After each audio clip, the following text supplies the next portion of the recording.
Hey guys, Eric here with Joey Esposito. What might be his final piece of video content? I'm sorry. IGN. I'm sorry. We just came out of the panel for Star Wars Rebels here at New York Comic Con. There was a big panel where they're going to reveal some new stuff. What did you think, Joey? What we just saw? I thought it was so rad. You know, like they didn't show any footage or anything because it doesn't really exist yet. But all the designs and stuff they showed, it's pretty much everything that, you know, Star Wars fans, when you heard about the prequels for the first time, it's just that unexplored territory between episode 3 and 4. Yeah. I'm so excited. It was very cool. You know, they talked a lot. I know they've said this before, but how Ralph McQuarrie influenced them. Yeah. But they're really going back to his original art, taking a lot of specific things. And it was very cool to see all those little touches and those things that, you know, things that he had done that never got incorporated that are now going to be in this. Yeah, and I think the presentation did a really great job of showing the actual concept art and then how they took that art and made an actual 3D model out of it. I thought they did a great job of showing that off. And there was one really fun thing I thought, which is how they're taking some Kenner toy elements. Yeah. These are, you know, they said that this is a show being made by hardcore Star Wars fans. Yeah. Hardcore. You can tell. You can tell for sure. Yeah. They are one of the vehicles on this show is going to be the Imperial Prisoner Transport Vehicle. Never existed except as a Kenner toy. Yeah. And this will now They showed the become commercial and everything. part of it. It was amazing. It was amazing. Yeah. The acting was amazing in that commercial. Totally. Yes. But yeah, it's just super exciting. You know, they sort of danced around the characters that would actually be involved. The whole presentation was focused on who the villains were in the series. Obviously, it's called Rebels.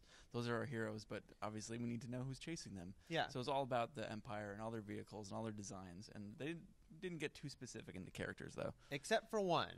They saved one for the end. The big reveal was who will be sort of the main ongoing villain on this show, pursuing our heroes. Right. And that is a guy that they're only calling the Inquisitor right now. But he's a scary-looking, sort of pale guy, bald head, and he's holding a red double-sided lightsaber. Yeah, he looked pretty badass. He had the troopers behind him and everything. And I think it's that thing where, like, everyone wants Darth Vader so bad. I want Darth Vader so bad. But, you know, they'll get to him. Yeah. But there's got to be someone, because he is that character that's sort of, he's better when you don't see him often, and then he shows up, and he's just like Rex House. Yeah, and this guy, the Inquisitor, is specifically tasked with hunting down those surviving Jedi that have got, you know, they know that there are some out there that Order 66 didn't get them all, and this guy's, and they pretty much, you know, it was inferred that there will be a Jedi character on this show. That, you know, why is the Inquisitor here? Because I wonder who that could be. I am curious also, not only connections to Clone Wars, but also with the Force Unleashed game, which sort of established a similar kind of situation between Vader and Starkiller, who was tasked with the same kind of role.